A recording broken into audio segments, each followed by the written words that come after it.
and welcome to episode 3 of the TMC EyeTV, Ophthalmic Instruction Without Borders. This is the official digital platform of the Medical City Eye and Vision Institute.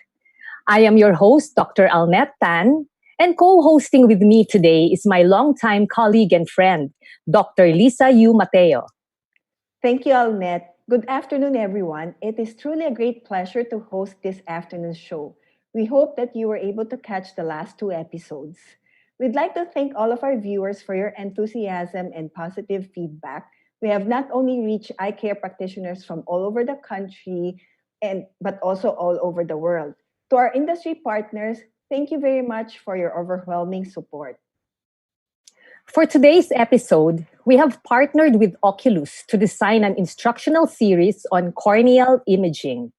We believe that this episode can serve as a much-needed refresher for all ophthalmologists as we bring you back to nothing but the basics. That's right. As you've mentioned, this episode is part of a series of shows specifically designed to help us understand exciting technologies for corneal diagnostics and imaging. Our aim is to get you to feel comfortable interpreting and using the results from these new modalities. So to get this show on the road, we have the managing director of Oculus Asia, who has been supportive of EyeTV from the very beginning. To all our viewers, may I present Mr. Richard White for a brief message. Hello everyone. My name is Richard White, and I'm the managing director of Oculus Asia. I want to say how proud we are to be a part of this great learning experience, and thank you for joining us as we begin to explore the potential and the power of the Pentacam, with more episodes to follow as well. The Pentacam has long been an important part of the Oculus product line. As you can see, we have developed and evolved the Pentacam to you and your needs. Starting from 2002 with the Pentacam Basic, moving on to the HR with a more high-resolute camera, adding in biometry. We have now also entered the new Pentacam AXL Wave for the premium cataract market. The new Pentacam AXL Wave includes Scheimpflug-based tomography, which we'll learn some more about today. It includes biometry. Again, our IOL calculator includes the most latest Barrett formulas, newest Olsen formulas, and many more, along with over 500 IOL A constants inserted by the IOL manufacturers themselves. It also includes an auto refractor and total eye aberrometry. With total eye aberrometry, we can understand the difference between the cornea, the internal, and the total cornea to better understand where the patient is having an issue. Also, with retroillumination, we can start to see the issues that are forming with the eye, such as presbyopia, as we see here. And post-op, we can see issues such as PCO or folds in the posterior capsule. We can also better understand where our toric are aligned and the total alignment and centration of the IOL itself. That is the new Pentacam AXL Wave that we just launched.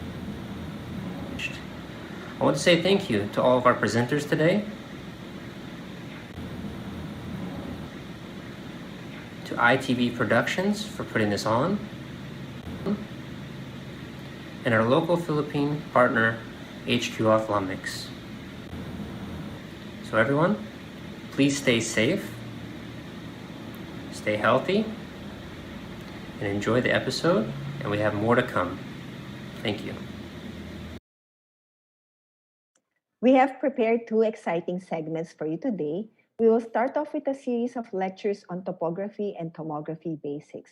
This will be followed by an interactive discussion on interesting corneal maps by our very own refractive surgeons from the Medical City. At the end of all the lectures, we will be allotting a few minutes for some questions. So if you have questions at any time during the show, kindly type them in the comments section down below. Our first lecture will be given by our guest speaker. Dr. Pahuja is a cornea refractive surgeon and a clinical and research scientist. She did her cornea and refractive fellowship at Narayana Nethralaya in Karnataka, India.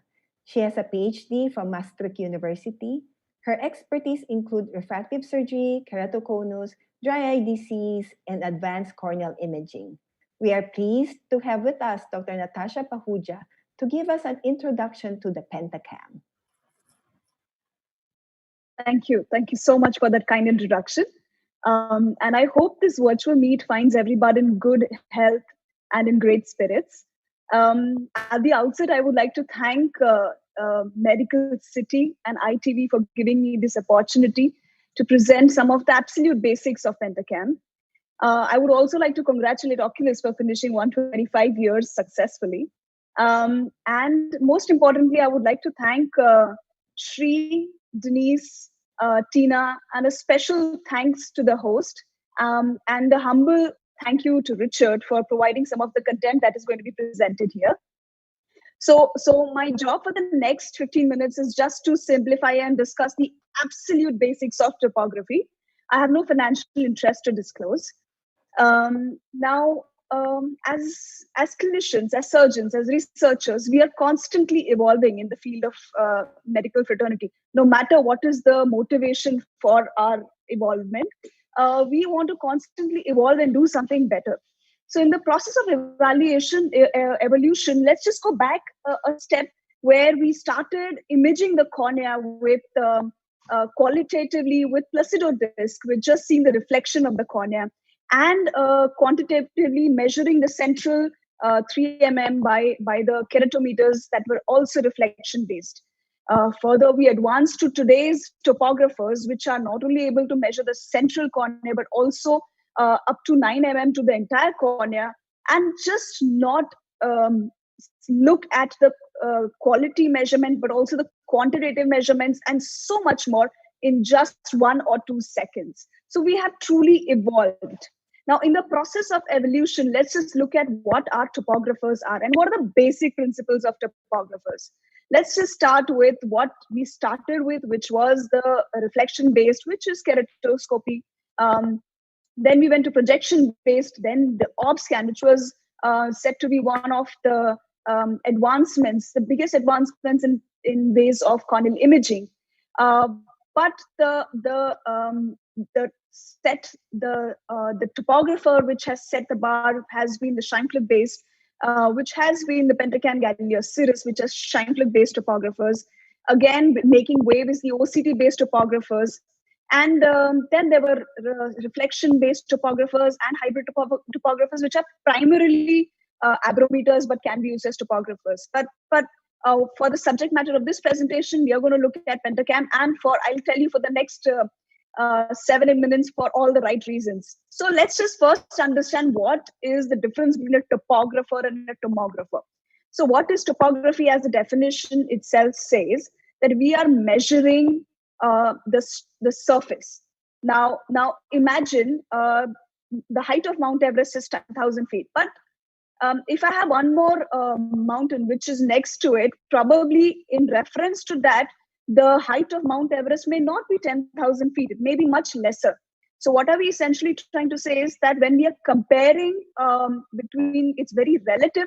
We don't have an objective measurement. This is what topography does. Let's see if the height of Mount Everest is 10,000 feet. How did they decide? They decided based on what is the reference plane, or what is the sea level here. So the sea level here provides a reference plane. This is where we measure the 10,000 feet from, and this is where tomography comes in. So if we look at these lines per se, these zigzag lines, this is what topography gives us. It gives us data, but it's not very accurate. Whereas tomography gives us the height, and it gives us as per a baseline, an objective baseline. This is, in true translation to corneal imaging, this is what is Placido based is the topography, and the Scheimpflug based is the tomography. Now let's take this analogy a little further. Now we are clinicians, so we are used to seeing these reference spheres. So imagine three circles of having the same reference sphere, having the same radius of curvature. Now, this is what we see in our topographers as 42 diopters or 43 diopters or 44 diopters. This is what gives us the curvature map or the power map. Now imagine if I put a reference plane to this. If I put a reference plane to this, mind you, these reference spheres having the same radius of curvature now have different height, have different elevation. This elevation is provided by tomography. So tomography is giving us the baseline and the true elevation. Let's take a step further and shift gears as to why are we looking at tomography. There has to be certain limitations which we try to overcome by topographers. So let's look at the limitations and how did we overcome those limitations. So limitations of placido-based imaging or topographers is primarily that in the center, because of the placement of the camera, the most important part or the vital part is not actually imaged, which is where the pupil is placed and which is where we actually see from. So also because of the ambient light or reflections, the images or taken from the placido-based imaging are not really very, very accurate. Hence, there is always data gap or extrapolation. Now, other factor is most often than not for us who have done topographies, we'll see that especially on the nasal aspect, the image is always missing or there is data gap or extrapolation. This gives us half of the data. And this is very important because these are the areas that we see in ectasia. Again, placido-based imaging, as rightly based on the principle, it is based on the reflection. So if the tear film is not regular, or if the ocular surface is not regular or is compromised, the placido-based imaging gives us wrong or error data, which is what causes interpretation problems. So if we have limitations, let's just see how do we overcome these limitations. Now, the most common way of the most brilliant technology that has come up is the Scheimpflug imaging. What it essentially does is it takes a cross section or a CT scan, as we call it. Like it takes a section of the cornea, and these are multiple sections that are taken at different angles. What is very important is that the camera is not placed in the center. So the central data that we get, in fact, has got a lot of data points as opposed to the placido-based imaging. Now, what it essentially does is that it takes these multiple scans with a rotating Scheimpflug camera, and what happens in between is the sections or the pies that we see is extrapolation. Now, what we can do with these with Pentacam is that we can increase the number of scans so that we reduce the extrapolation and hence get much better data, having much higher data points to understand. This gives us better elevation and better resolution. Another factor that we have overcome by placido imaging is that the data which were missing because of placido imaging, because of the reflections, is actually captured by the placido-based, by the Scheimpflug-based imaging. So to summarize, placido has a lot of limitations in terms of the anterior curvature data is significantly dependent on the surface irregularities and tear film abnormalities, whereas Scheimpflug is independent of it. Most importantly, what it does is it gives us true pachymetric data. It gives three-dimensional anterior chamber data, which was not possible with placido imaging. And most importantly, gives us ray tracing. And we'll understand why it is important in the further slides. So what we're trying to say by this is that Pentacam is not only able to give us just one section of data, but giving us so much more by 3D analysis, by pachymetric maps, elevation maps. There is cataract analysis. There's phakichiral simulations. There is aging predictions. There is Bellin-Ambrosio display. There's ABCD keratoconus staging. For cataract practitioners, we give true holiday reporting as well as the preoperative analysis. For some of us who try to do corneal rings, there is so much more that we can do. And so much of this can be done in hardly 1 or 2 seconds. So the Pentacam family has got so many additions, which we will be discussing over a period of time. Somebody rightly said that comparison is the thief of joy, so we should not be comparing. But if we don't compare, how do we know we are better? So this is understanding what is coming new, which is the OCT-based tomographers.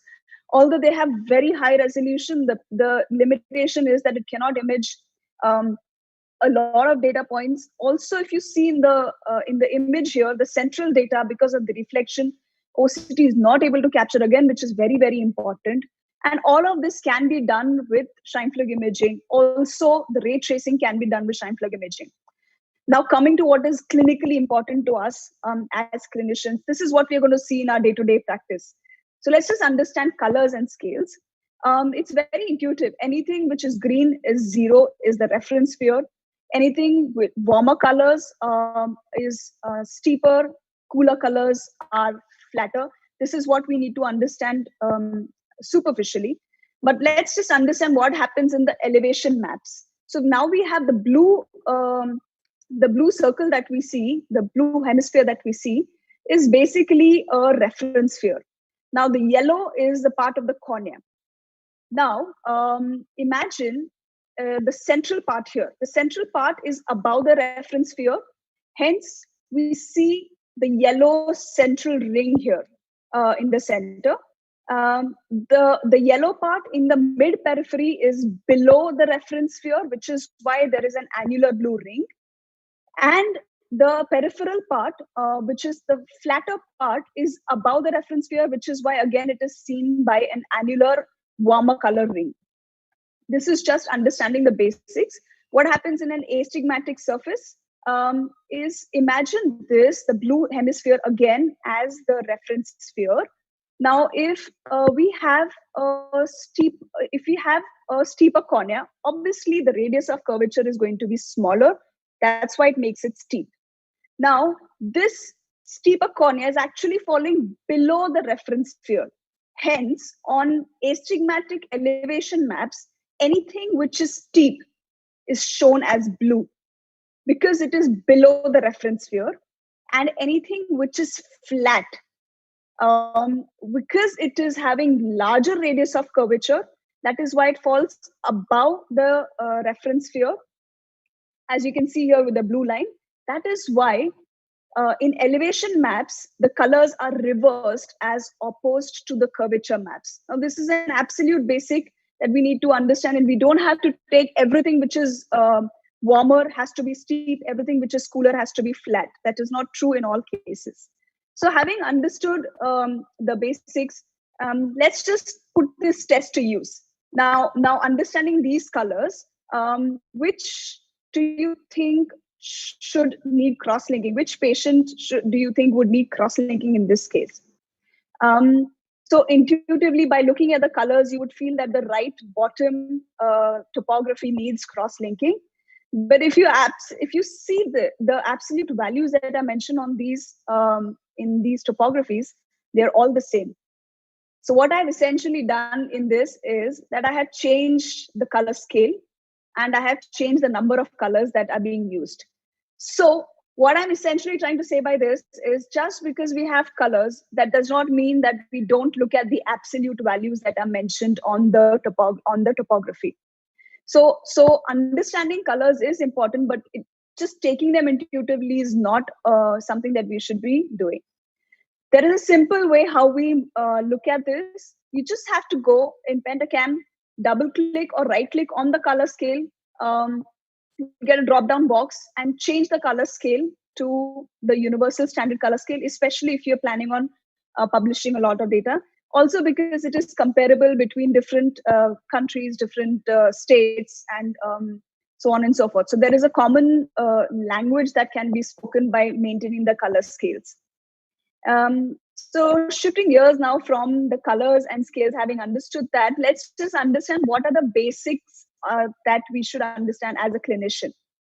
So this has been the most important map for me as a refractive surgeon. So this is what we call as the refractive quad map, or the 4 map. What this essentially does is it gives us the statistics, all the values I mentioned on the left corner. It gives us the anterior sagittal data. which is the curvature data. It gives us the anterior elevation data. It gives us posterior elevation data and pachymetry data. Or if you just have one printout, if a patient is referred to you, if you don't have a Pentacam, if you have just one printout, that itself is sufficient for you to go ahead and decide what you need to do next. It also gives us this refractive map. What it essentially does, it gives us the corneal thickness spatial profile. So it tells us if the cornea that we are imaging, does it fall into the 95% confidence interval, essentially trying to say that based on the corneal thickness, is the cornea normal or not? It also gives us a pupil center and how much is the shift of the pupil center. So that is very, very important. Another very important map is this is basically the holy grail. So if you have just one of these maps, which is called the fast screening report, it basically combines all the data and puts it across to you. It tells you where your patient lies. It also images the anterior chamber in terms of the chamber angle, the anterior chamber depth, the chamber volume. It gives us the pachymetric data. It also provides the corneal densitometry data, which is going to be again important, especially if you're looking at post cross-linking of patients. And it also gives us what is called as the BAD-D, Bellin-Ambrosio display, the total score of BAD-D. It also gives us the cataract grading or the lenticular grading in terms of the PNS score. So now this is again very important for a cataract and a refractive surgeon. This is the Bellin-Ambrosio enhanced display. So what it essentially does is that it takes away the 3 mm or 3.5 mm, or it subtracts that much area from the thinnest point, excludes that, and creates a new best fit sphere. So it essentially is trying to enhance the ectasia or elevation if there is any. So this is very, very important.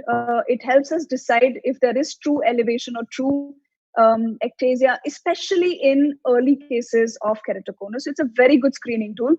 What it essentially does is that it gives you elevation of front and back. It also is color coded. And of course, it gives you the corneal profile, which tells if the cornea, based on the thickness, if it is between the 95% confidence interval or not. So this can be the entire analysis has been put in just one simple map, which is the Bellin-Ambrosio display or the BAD-D. The BAD-D gives us a total D score. Now, based on the total D score, which is a regression of all that we see on this map, it just gives you if the cornea is normal or is suspicious, and then we can evaluate this further. Now the exclusion that was done in the BAD-D is actually included in this, which is the ABCD. This has been worked by Professor Bellin. What essentially they do here is it gives us the ABCD, as the name itself suggests, the anterior radius of curvature, the back or the posterior radius of curvature, the thinnest pachymetry, and the distance corrected visual acuity. So based on this, it also gives us the true, it's a very good replacement for the age-old, 70-year age-old Amsler-Krumai classification. Now this is very, very important, especially if we are trying to look at the progression in patients of keratoconus. Also to see how our patients are faring after cross-linking. So it is a very good, robust tool for understanding progression and to monitor the treatment outcomes post-cross-linking. This is the progression display again, the ABCD classification.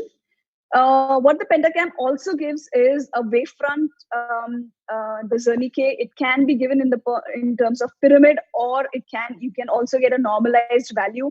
So although this looks like a very complex, very busy slide, but it is very, very important if you are trying to decide if you want a wavefront guided treatment for refractive surgery, or you can also decide the kind of treatment that you need, the kind of IOL that you need to put for before cataracts.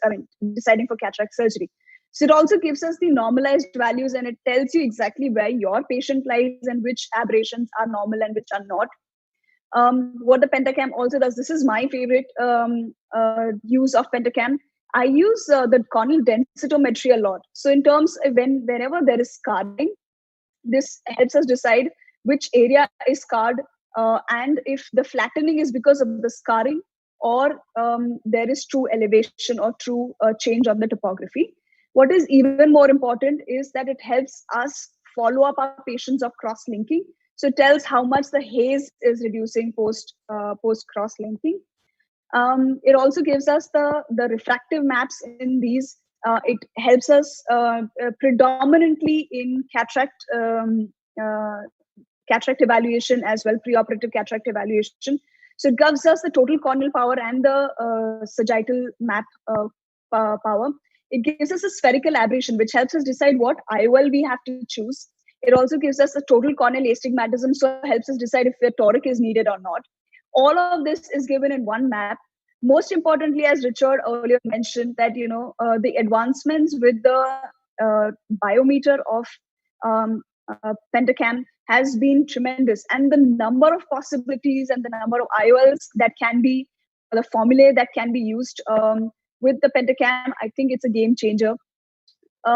For me, the most important aspect that I look at for cataract patients preoperatively is, if a patient has come to me after refractive surgery, the holiday EQR report gives me a very good, robust way of calculating the IOL power with the ASCRS calculator. It also gives me a histogram, which helps me decide if I can do a toric or non-toric. This has been the new wave, which is the AXL wave. And these are the last two slides that I have. This is the Hartmann-Shack aberrometer that is included in the topographer. It gives us retroillumination. Now, this is very, very exciting because it gives you retroillumination and it gives you the corneal as well as the internal optics subtracted. So it gives you isolated of these values. It also tells us if there is PCO, which can be imaged on the retroillumination, or how is the placement of the lens that we have put, or if the toric IOL needs any shift. All this can be done with the retroillumination, which is a very exciting possibility that can be done with the new AXL wave. So to summarize, this is not advancing. Sorry, yes. Well, to summarize, I think all of us are trying to contribute to the evolution in our different ways. Pentacam has definitely been a game changer in terms of the way we look at topography and the way we are imaging the cornea today. And it has definitely contributed to the evolution significantly. So thank you, Pentacam, and thank you, Oculus, for giving us such a wonderful device. It has made our corneal and refractive surgeons' lives so much easier.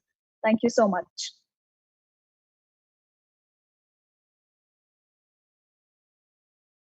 Thank you, Dr. Pahuja, for that very informative lecture. The Pentacam is truly a machine that can be helpful to any ophthalmologist if utilized to its full potential. Again, we'll be answering your questions for Dr. Pahuja after all lectures have been given. So things are just heating up, Lisa.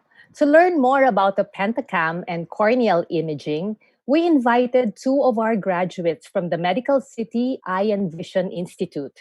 They will navigate us through the different features of the machine and give us tips on how to effectively read and interpret the results. Our second speaker is Dr. Corina Samaniego. Dr. Samaniego is a graduate of Ateneo School of Medicine in Public Health. She finished her ophthalmology residency in the Medical City Eye and Vision Institute, where she served as the chief resident.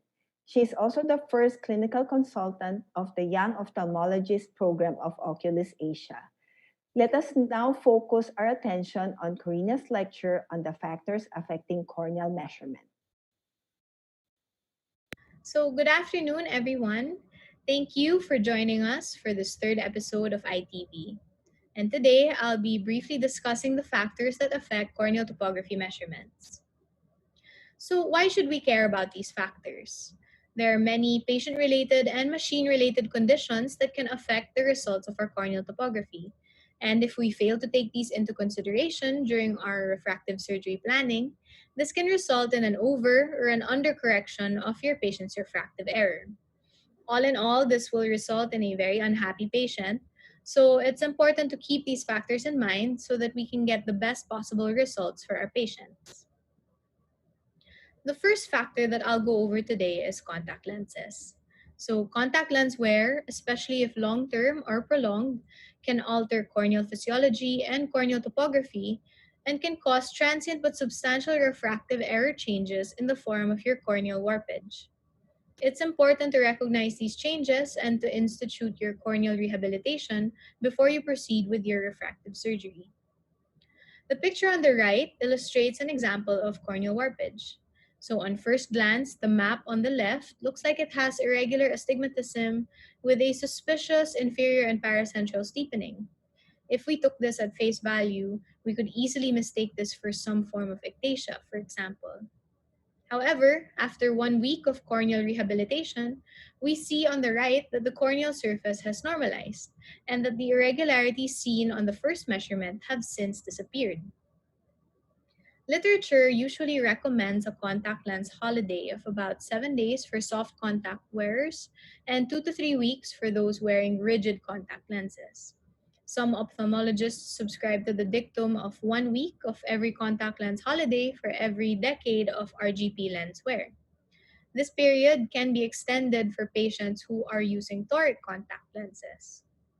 For irregular or unstable corneas, it is recommended to re-refract the patient and to retake the topography every few weeks until both the refraction and the topography stabilize before you proceed with your contemplated refractive surgery. Another important concept to understand is that of angles kappa and lambda.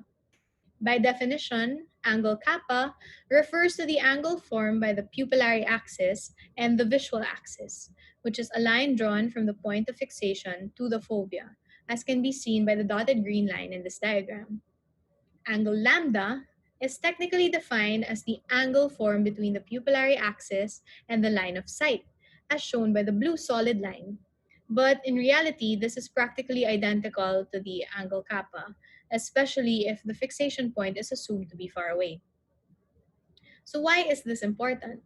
It's because these angles play a role in instrument alignment and centration. A large angle kappa, as can be seen, for example, in hyperopic patients, can displace the visual axis reflex more nasally.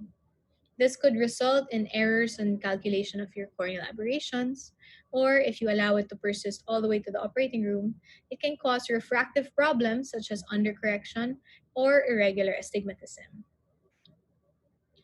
Tear film disturbances such as dry eye or debris on the corneal surface can also result in changes in corneal topography. The picture on the lower right shows a distortion of the placido rings brought about by a short tear breakup time, which in turn caused the irregular reading on the topography map. Now, because Scheimpflug-based machines, such as the Pentacam for example, make use of ray tracing to gather the data, the ocular surface can have less of an effect on the readings and thus can be less susceptible to the effects of an unstable tear film. But in any case, it would be prudent to treat your patient's dry eye condition before any refractive surgery. The four maps refractive on the right is an example of how one can have an apparently minimal astigmatism on the anterior surface, but have a significant astigmatism on the posterior surface. So, as we know by convention, most keratometers use the refractive index of 1.3375 when we calculate the dioptric power of the anterior radius. In doing so, they assume the cornea to have a single refracting surface. However, we've known for some time that this keratometric index is not the best approximation to the physiological power of the cornea. Due to the contribution of the posterior surface, the true net power of the cornea, which is usually calculated using high precision ray tracing, is actually lower than the value reported by your standard keratometry. So this deviation becomes even greater when we deal with post-LASIK or post-PRK corneas, as we'll discuss later on. Corneal pathologies such as nebulomacular opacities, scars, or neovascularization, among others, can cause irregular and asymmetric patterns on topography. In these cases, the results should not be taken at face value, and correlation with your physical examination findings is required. So let's take this example. The 4 maps refractive of this patient shows what appears to be an irregular astigmatism with unusual thinning on pachymetry map. Upon correlation with the patient's slit lamp and Scheimpflug findings, however, it can be seen that the readings of the topography are actually due to an epithelial ingrowth. After refractive corneal surgery, it is no longer possible to calculate corneal refractive power based only on the anterior surface, because the ratio between the anterior and posterior radius of the cornea has changed considerably. So depending on the orientation of your anterior and posterior keratometry, the total corneal astigmatism can end up being over or underestimated, and the axis of the total corneal astigmatism is influenced if we fail to take this new ratio into account. Another example is with corneal sutures and scars, which can cause hotspots or other irregularities, as can be seen in this post-corneal transplant example. In these cases, your corneal topography can actually serve as a guide in your post-op monitoring and post-op suture removal. Medical states such as pregnancy can also have an effect on your corneal topography readings, and as such, is a well-known relative contraindication to laser refractive surgery. This is because of the increased corneal curvature and the increased corneal thickness that occurs when a patient is pregnant, which results in a transient but reversible myopic shift. So it is usually advised to wait 3 to 6 months after delivery and breastfeeding before you start your refractive surgery planning or screening on a patient who has been recently pregnant. Lastly, my ocular micromovements, blinking, or minor head movements during the measurement process can cause artifacts that can affect the quality and the reliability of your resulting data. More often than not, patients move because they were either not properly instructed, not comfortably positioned on the frame, or both. Thus, it is always important to advise your patient on what to expect during the examination, like what lights they will see, which light to focus on, or when during the exam to hold their blink, and also to make sure that they are comfortably positioned on the chin and head rests before you begin your examination. Sometimes, despite proper instruction and positioning, small eye movements and obstructions such as nose shadow are unavoidable. These problems, thankfully, have been largely solved with the advent of newer machines like the Pentacam. The Pentacam rotates around the eye and takes up to 100 Scheimpflug images and begins superatemporally and ends inferonasally. All of these Scheimpflug images overlap at the corneal center. So this results in more finely detailed images of your corneal center and the visual axis, and also a complete limbus to limbus measurement with minimized nose shadow. So this slide shows the benefit of imaging with a Scheimpflug tomographer such as the Pentacam over the traditional topographer. The two horizontal lines show a comparison of the superior and inferior part of the corneal image, and the two oblique lines show the effect of no shadow. So as we can see, there are areas missing in the topography image, particularly in the lower left-hand side, which corresponds to the shadow of the patient's nose. So it is clear that Scheimpflug images cover a larger area of the cornea and in higher detail than do the placebo images. Here are some key points regarding the imaging and calculation process of Scheimpflug images. So the center of the cornea is finely measured. The Scheimpflug images are taken from temporal to inferior to maximize the measured area. Detected eye motions are corrected during the calculation process, and a 3D model of the anterior segment is calculated via ray tracing. Optical distortions of each exam due to artifacts are individually corrected due to the presence of an iris camera. So in summary, there are various patient and machine-related factors that can affect the results of your corneal topography. And it's important to consider all of these in order to ensure the most accurate readings possible. Eventually, with accurate readings, this will result in a successful surgery and a happy patient. And with that, I Thank you very much for your time, and hope you enjoy the rest of this episode. Thank you. Thank you so much, Karina, for that lecture. That was a good orientation on how to obtain reliable images with the machines, especially with the Pentacam. And it is these images that enables us to accurately evaluate the condition of the cornea. And these serve as basis for our decision making for the appropriate treatment plan for our patients.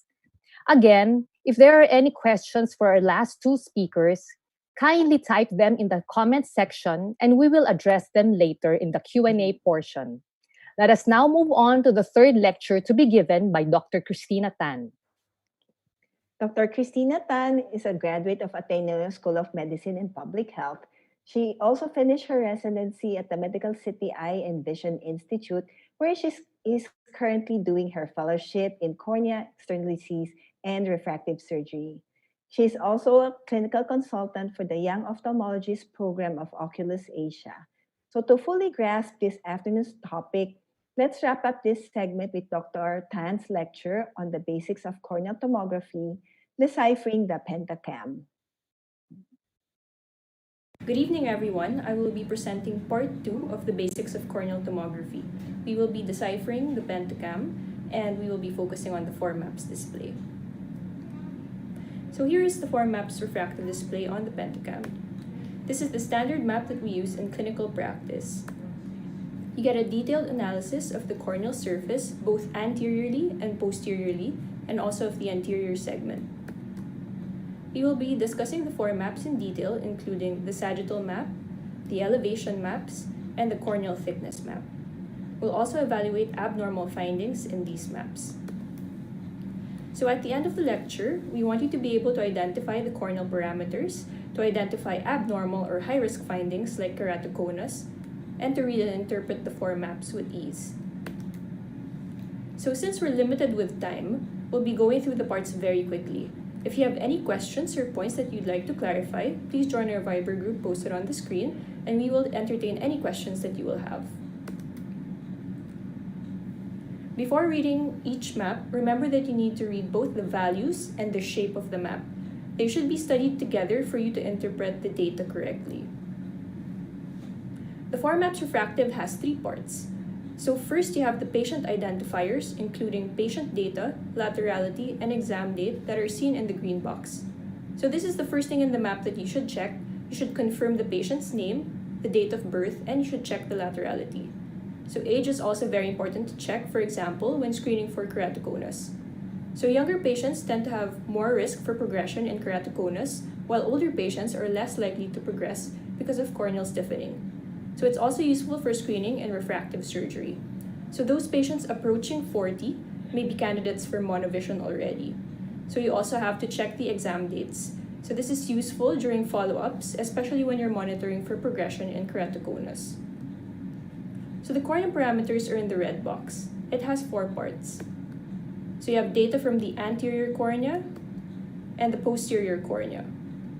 And you usually read these alongside the axial or sagittal curvature map. Then you have the corneal thickness and its coordinates, and you read this alongside the corneal thickness or the pachymetry maps. Lastly, you have miscellaneous parameters like your anterior chamber depth or angle. So this doesn't really coincide with any other maps, but it gives you general information about the eye. You have the 4 composite map on the right with the 4 parts. So we have your axial sagittal curvature map, the corneal thickness or pachymetry map, and the anterior and posterior elevation maps. So we'll discuss the corneal parameters first, then we'll move on to the 4 maps displays later. So these are the components of data from the anterior cornea. The first thing to check is quality specification or QS. So why should we check this first? Because it tells us the quality of your capture. So you should see an OK sign in the box, and this means that the capture was acceptable. If you see other indicators like data gaps, lid, model, or fix in the QS box, you should suspect the quality of the capture. It means that the computer missed some data during the capture and it was virtually reproduced or extrapolated. So this data is not acceptable, and you should repeat the test. You can click on the QS box to check how much valid data was taken in the capture. So it should be above 95% to be acceptable. But what if you already took several takes and the QS is still not acceptable? So in these cases, the problem is most likely with the cornea. So we usually see these in post-operative cases like in penetrating keratoplasties. The next parameter is the Q value or asphericity. This indicates the corneal slope. So your Q value will range from 0, negative, or positive. Spherical corneas have 0 Q value because the shape is equal in all areas. Prolate corneas have Q value of negative 0.1 to negative 1 with a steep center and a flat periphery. Normally, your corneas have a slightly aspheric prolate shape. So your hyperprolate corneas have Q values that are overly minus. So they are very steep centrally with a flat periphery. So examples are patients who had hyperopic laser correction and those with keratoconus centrally. Your oblate corneas have plus Q values with a flat center and a steep periphery. So examples are patients who have had myopic laser correction and radial keratotomy. Next, we have the K readings, K1, K2, and Km. K1 is the curvature power of the flat meridian as seen in blue, and K2 is the curvature power of the steep meridian as seen in red. Km is the mean curvature of your cornea. So your normal K values will range from 40 to 47 diopters. Anything below 40 is considered very flat, and anything above 47 is considered very steep. A K reading of more than 48 diopters suggests a very steep cornea, and you should investigate other maps for signs of ictation. Uses of K readings in refractive surgery include estimating the amount of possible correction and avoiding flap complications. So in cases of myopic correction, we aim to flatten a steep cornea. So we don't want to reduce the flat K to lower than 34 diopters, as this will make the cornea very flat or oblate, and this will reduce the patient's quality of vision. On the other hand, in hyperopic correction, we aim to steepen the cornea. So we don't want to increase the steep K to above 48 diopters, as this will make the cornea very steep or prolate, and it will reduce the patient's quality of vision. To avoid flap complications, check the mean K readings or Km. So Km, if it's less than 40 diopters, a free cap can happen, especially when you're using a microkeratome blade. If Km is more than 48 diopters, a buttonhole can happen. Next, you have astigmatism and its axis and the axis map on the left. So you can compute for astigmatism by subtracting the steep from the flat K. So in the axis map, you can see that the steep axis will be shown in red and the flat axis in blue. Corneal astigmatism is usually consistent with clinical astigmatism. So if there is a discrepancy, you have to recheck the patient for the cause. So usually there could be lenticular astigmatism, a subtle PSC, or even dry eye. So you should also be suspicious of corneal pathology when you see astigmatism of more than 6 diopters. So these are the radius of curvature parameters, which are the inverse of the K values.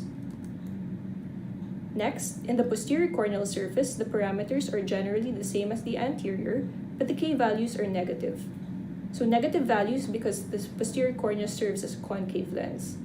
Also important to note is that the posterior cornea contributes to the total corneal astigmatism, but to a lesser degree, and this is useful in IOL calculations. For corneal thickness and coordinates, there are 3 main parameters: the pupil center, the pachy-apex, and the thinnest location. Also very important are the corresponding X and Y coordinates. The X and Y coordinates will help you to locate the pupil center, the pachy-apex, and thinnest location on the corneal thickness map. Horizontal is the X-axis, and vertical is the Y-axis. Also important to know is that the pachy-apex is the origin of your coordinates. That's why you'll see that 0 is always displayed in the X and your Y coordinates. You always need to compare the location of the pupil center or thinnest location to your pachy-apex to see if there are any abnormalities. So the pupil center is the corneal thickness at the pupil center, and the symbol for it is a cross on the corneal thickness map as seen here. So here are the pupil center coordinates. Again, you have to remember that you have to compare the position to the pachy-apex, which has the 0 coordinates. And this is important to check in the process of decentration. So the pachy-apex is corneal thickness at the apex of the highest point of the cornea. Again, the apex is the origin of your coordinates, and both x and y are displayed as 0. The symbol for the pachy-apex is a white circle with a black dot, and it is seen on the pachymetry map. The thinnest location is the thinnest point of your cornea. The symbol is a white circle on the pachymetry map as seen here, and you need to check the thinnest point when considering if the patient will be eligible for refractive surgery. If the thinnest location is more than 500 microns, it's acceptable. It's suspicious if between 470 and 500 microns, and a higher risk for post-laser ectasia if it is less than 470 microns. Also important to study the relationship between the thinnest location and the pachy-apex. If you see a discrepancy which is more than 10 microns, this could mean the presence of corneal pathology like your ectasia. The x and y coordinates are very important. This tells you if the corneal thickness is displaced either horizontally or vertically, and can give you a clue if there is inferior steepening, as seen in the cases of ectasia. The x-axis is horizontal and y-axis is vertically located. So the direction of the x-axis is from the patient's right to his or her left and seated opposite of the examiner. The direction of the y-axis is from bottom up, so negative values mean that the coordinate is inferior to the apex, and a positive value means it's superior to the apex. This is important in locating inferior thinning as seen in cases of ectasia. So for example, in this eye, which is the right eye, the x-axis of the thinnest location is at negative 0.35 and the y-axis is at negative 0.28. So this just means that the thinnest location is located 0.35 millimeters nasal and 0.28 millimeters inferior to your corneal apex. The most important coordinate is the y-coordinate of the thinnest location. If it is more than negative 0.50 millimeters or negative 500 microns, then that means your thinnest location is displayed inferiorly or displaced inferiorly. You should be suspicious of a condition like keratoconus when you see this. Lastly, we have the miscellaneous parameters. These give you details on the anterior chamber angle and depth, the pupil diameter, horizontal white-to-white, and axial length. So we'll briefly talk about the settings in the next few slides before getting into the maps. So there are two settings, the color scale and the map overlays. Again, we'll show you these briefly. If you have any more questions, please join the Viber group. So here are the color settings of the maps. You can access them by right-clicking on the color scale and the tab will appear. You can use the default settings or change the settings according to your preference also. You just need to keep the display, the scales, and the colors constant so that you can easily inspect the maps. It will also make your readings consistent and valid, and it's very useful when you're comparing the patient's follow-up visits. Next, we have the map overlays. These are shown in the black boxes here, and you just have to right-click on the displays and the tabs will appear. So the map overlays will just show you the important values like your corneal apex, the thinnest location, and the pupil center. They have different symbols as you see here, and you also have options for the ODOS to show the laterality, nasal temporal to show your orientation, and in the axial map you will see the steep meridian in red and the flat meridian in blue. You will also see the corneal rings or zones at 3, 5, and 7 millimeters. So for the pachymetry maps, the most important value is the thinnest location and the pachy-apex as seen here. For the elevation maps, the most important value is the thinnest location as seen here. The maps will also show you black dots, and these are missing or extrapolated data that the computer was virtually reproduced. So the more black dots you have on the map, the less reliable your reading is. So we're done with the first part of the lecture. So before we move on to the maps, we'll take a quick commercial break to recharge, and I'll see you after the break.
Welcome back to the second part of the lecture.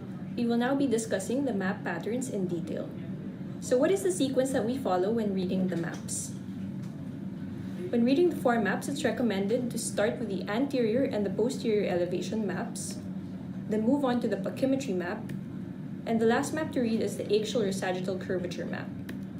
Lastly, we check the symmetry of the values between both eyes, because if one eye is abnormal, most of the time, both eyes will be abnormal. We want to start first with the anterior and posterior elevation maps because elevation maps represent the true corneal shape. It is independent from factors like axis and orientation, and these are more reliable when locating the apex of the cone, like in keratoconus. Using the axial curvature map will usually give you an inaccurate placement of the cone, and this can increase your false positives. So this is an example of the right eye, and you see that the anterior elevation is slightly displaced but with normal values, mostly because of the astigmatism. The posterior elevation and the pachymetry maps are normal. In the curvature map, you will see that there is an asymmetric vertical bow tie pattern with inferior steepening, and this happens because of the reference axis and the corneal apex don't coincide. So this is another reason why we don't start with the curvature map, since you'll be suspicious of the inferior corneal steepening, but the elevation maps are normal. Here we have the anterior and posterior elevation maps. So when talking about elevation, we can compare the surface of the cornea to that of the globe, since both of these structures have elevations and depressions. The main difference between the two is that the globe has a reference surface, which is your sea level. So anything above sea level is an elevation, while anything below the sea level is a depression. The problem with the cornea, on the other hand, is that it doesn't have a natural reference surface. So you can't base your elevations and depressions because you don't have this reference surface present. So how is elevation data displayed on the cornea? So the software creates an artificial reference for the cornea, and it's called your reference body or shape. The reference body is fit against the measured corneal surface, and this allows corneal elevations and depressions to be displayed. So all points above the reference surface are considered elevations with positive values and warm colors. All points below the reference surface are depressions with negative values and cool colors. When the measured surface is at the same level as the reference body, it is displayed as 0. In an astigmatic cornea, the steep profile falls under the reference body. Since it's under the reference body, the steep meridian is displayed in the elevation map as negative and cool colors. On the other hand, the flat profile is above the reference body. And since it's above the reference body, it's displayed in the elevation map as positive values and hot colors. So what about eyes with keratoconus? So we know that in keratoconus, the cornea progressively thins out and steepens with the formation of a cone. So we see here a steep center, which is above the reference surface. So when translated to the elevation map, you can see a positive island of elevation in hot colors. The periphery becomes flatter compared centrally, and it is under the reference body. So when translated to your elevation map, you can see a negative sea of blue peripherally surrounding the positive island of elevation. So this positive island surrounded by a negative sea of blue is the pattern that you will usually see in the elevation maps in cases of advanced keratoconus. And you see here that the points that are on the reference body will be displayed as 0 and usually are in green. So going back, we mentioned that a reference body was created because the cornea has no reference surface like the globe. There are several reference shapes that are used, like your sphere, ellipsoid, toric ellipsoid, and toric ellipsoid fixed. You want to choose a shape that will highlight any abnormal areas and emphasize clinically significant areas. The most common and easiest to use of the shapes is the best fit sphere, or BFS, in the central 8 mm. And we will see in the next slides why we use the BFS. So when you look at the elevation map, you will be able to change the reference shape by clicking on the upper part of the map. You'll see the reference shape tab with the different options, and the recommended setting is to use the best fit sphere shape, float mode, and in manual 8 mm zone. So this is a case of keratoconus with a side-by-side comparison using the 4 reference shapes: the BFS, the BFE, the BFTE, and the BFTEF. It's important to remember that changing the reference shape will change the appearance of the map and also the elevation data, but they don't really affect the accuracy of the maps. So we use the best fit sphere because the maps are easier to visualize. Here we can see that the island is clearly seen in the BFS mode as compared to the other reference shapes. So this is another case of keratoconus, again with a side-by-side comparison. Using the 4 reference shapes, you'll see the island clearly in the best fit sphere mode. So the recommended reference shapes to use are the BFS mode and the BFTE mode. So why do we use the BFS? So like I mentioned, the maps allow for easy visualization and detection of your abnormalities, and it allows you to see the shape of the cornea and helps you locate the cone and keratoconus. So the cornea also has a naturally toric ellipsoid shape. That's why the other reference shapes are not as useful in highlighting abnormalities, because the cone will fit the other reference shapes. So aside from the BFS, it's also recommended to use the best fit toric ellipsoid, or BFTE. So we use this because we want to evaluate details of the corneal surface and the severity of the cone. It's important to recognize normal from abnormal patterns in the elevation maps. So elevation-based patterns are grouped into Group A, symmetric, and Group B, asymmetric patterns. Group A has 2 patterns, the central island and the symmetric hourglass. The central island is seen when there is insignificant astigmatism around less than 1 diopter. The symmetric hourglass is seen in cases with significant astigmatism, and this can be oriented in a with the rule, against the rule, or oblique pattern of astigmatism. The asymmetric Group B patterns include the skewed hourglass, where there is tilting at the apex, and the tongue-like extension, which you see encroaching on the apex. So you can see these patterns in cases with large angle kappa or misalignment, and it doesn't necessarily mean that they're abnormal. Last, you have your irregular pattern. These don't really have a specific pattern, but you can see a distortion of the hourglass pattern. So when do we consider if these patterns are high risk for ectasia? For the elevation maps, we don't really consider the patterns, but the values. So Group A or Group B patterns are not abnormal unless their values are abnormal. There are 2 values that we can check, the BFS value at the thinnest location and the BFTE value at the thinnest location. And then we compare the values to the tables. So for BFS, they subdivided it into myopic and hyperopic eyes. So if the values are above the values seen in the table, the elevation map is considered abnormal. For BFTE, if the value of the thinnest location is more than 12 anteriorly and more than 15 posteriorly, then the elevation map is considered a risk for ectasia. So in this example on the left, the patient is myopic. The BFS value at the thinnest location is plus 29, so it's considered to be a risk. In another example on the right, the BFTE value at the thinnest location is plus 3, so it's acceptable. Moving on to the pachymetry map patterns. Pachymetry-based patterns are divided into Group A normal and Group B abnormal patterns. So the normal pattern of the pachymetry map is a concentric shape. Abnormal patterns include horizontal displacement of the thinnest location. So for you to see this, you have to check the x-coordinate of the thinnest location. So in this example, the x-coordinate is negative 1.06, which is above the cutoff of negative 0.50. Horizontal displacement is rarely seen in ectasia, and it's most likely caused by misalignment of the eye or a large angle kappa. Next, we have the dome shape, where the thinnest location is vertically displaced. We also have to check the y-coordinate at the thinnest location. So in this example, the y-coordinate is negative 0.80, which is above the cutoff of negative 0.50. This shape is usually seen in cases of keratoconus where there is inferior thinning and steepening, but this can also be seen in cases where patients have eye rubbing. So here's the bell shape. It has a thin band at the inferior part of the cornea, and this is the hallmark pattern for pellucid marginal degeneration. The last shape is the globus shape. So in this pattern, you have generalized corneal thinning. So you see here that the map mainly has warm colors, which tells you that there is generalized corneal thinning. This shape is the hallmark for a keratoglobus.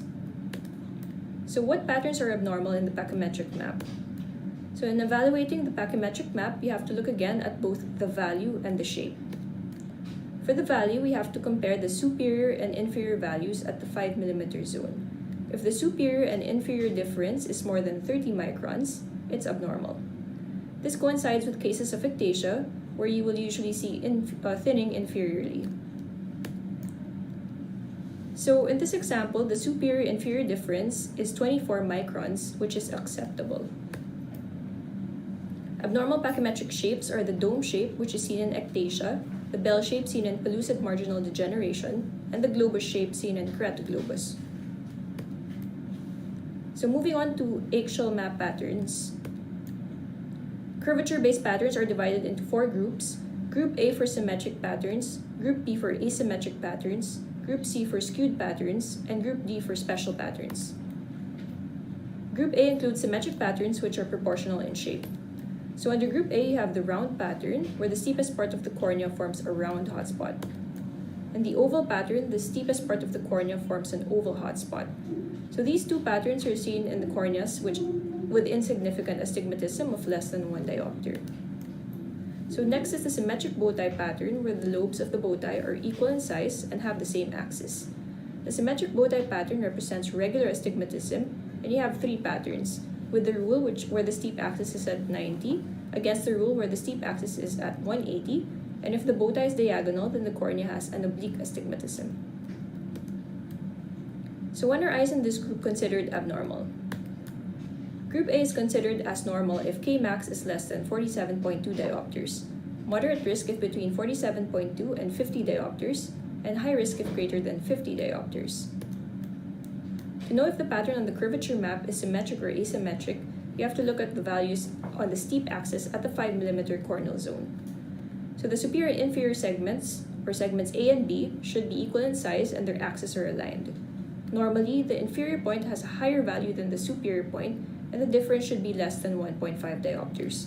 If the superior point has a higher value than the inferior, which is relatively rare, the difference should be less than 2.5 diopters. So we'll see this more in the asymmetric patterns. Group B includes the asymmetric patterns, so for eyes in Group B, the difference between the 2 opposing points on the vertical meridian in the second circle of numbers must be examined. In superior steep, steepest part of the cornea or hotspot is located superiorly. In inferior steep, steepest part or hotspot of the cornea is inferior to the apex of the cornea. In asymmetric bow tie superior steep, you have an asymmetric bow tie that is steeper superiorly. The superior lobe is bigger than your inferior lobe. In asymmetric bow tie inferior steep, you have an asymmetric bow tie and the inferior lobe is bigger than the superior lobe. So when are eyes in this group considered abnormal? Like we mentioned earlier, we have to look at the opposing values on the steep axis at the 5 mm zone. If the superior point has a higher value than your inferior point, a superior-inferior difference of more than 2.5 diopters is high risk. So in this example, the superior-inferior difference is 2.7, which is high risk.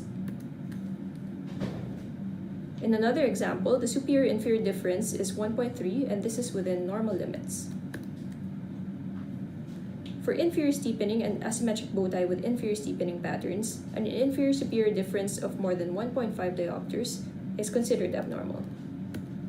So in this example, the inferior-superior difference is 9.9 diopters, which is high risk. In another example, the inferior-superior difference is 1.6 diopters, which is also high risk. Group C includes the skewed patterns. Symmetric bow tie with skewed radial axis is a symmetric bow tie where the lobes are angulated or skewed, and asymmetric bow tie with skewed radial axis is an asymmetric bow tie with angulation between the two lobes. So when are eyes in this group considered high risk? In this group, the angulation between the axis of the inferior and superior segments of the bow tie is measured. So you need to bisect the center of each lobe with a line and measure the angulation between the two lobes. It is high risk if the angle is greater than 22 degrees. So in these examples, the angle is more than 22 degrees, which is high risk. Group D includes the special patterns. So in the butterfly pattern, you see that the bow tie is horizontally aligned with the lobes, just like the wings of a butterfly. So the lobes don't really need to be equal in size. The crab claw or kissing bird sign resembles the butterfly pattern, but the wings are joined inferiorly and you have a flat central area. This is seen in pellucid marginal degeneration and in pellucid-like keratoconus. The vertical or junctional pattern is like a crab claw that is vertically or obliquely placed, so the two lobes are connected laterally. The smiling face or the clown face pattern is considered a risky pattern since this is most of the time seen as a result in post-operative ectasia cases. This pattern may also indicate keratoconus. The irregular pattern is seen when the corneal surface has no particular shape and the steep areas are mixed with flat areas. So this pattern can also be seen in patients with dry eye disease, and once you start the treatment, it normalizes to more symmetric patterns. Lastly, you have the vortex pattern where you have a vortex distribution of the steep and flat meridians. So this usually indicates corneal instability and can lead to keratoconus. So when are eyes in this group considered high risk? You should always consider eyes in group D as high risk regardless of any parameter. Irregular patterns can also be seen in dry eye cases, so you have to rule this out first. So usually after successful treatment, you will see the curvature normalizing. Finally, the last step is to evaluate for inter-eye asymmetry. So generally, both eyes should be similar and mirror images of each other, and this is what you call enantiomorphism. It is useful to compare one eye to the other to make a decision if the eye is normal or not. So this is the table for corneal asymmetry score. So you compare the following values between the two eyes: the KM anterior, KM posterior, thinnest pachymetry, front elevation, and back elevation at thinnest location. So you give 1 point for each value that shows asymmetry. A score of 3 means that there is moderate risk for ectasia, and a score of 4 and above is high risk. So this is my last slide. Here is a summary of the parameters that we should look at to evaluate the risk of the patient for developing ectasia, particularly after refractive surgery. So I hope that this lecture was able to give you more insight on reading and interpreting the 4 maps and make it a useful tool in your clinical practice. These are my references. Thank you very much for your time and attention. Thank you, Tina, for that interesting and very comprehensive lecture. I am sure that after all this, we will all be able to systematically analyze the Pentacam printout and make use of all the information on that single page and not get overwhelmed by all the maps and numerical data on that sheet. Now, we'd like to call back all our speakers and answer some of the questions you have sent. We've had a number of great lectures this afternoon, right, Alnet? I agree, Lisa. And I am definitely sure that our audience have burning questions that need to be answered. Do we have any questions? Again, if you have any questions, please feel free to leave them in the comment section and we will answer as many of them as time permits. So the first question is, how does a large angle kappa influence the findings in an eggshell or sagittal curvature map? Who would like to answer?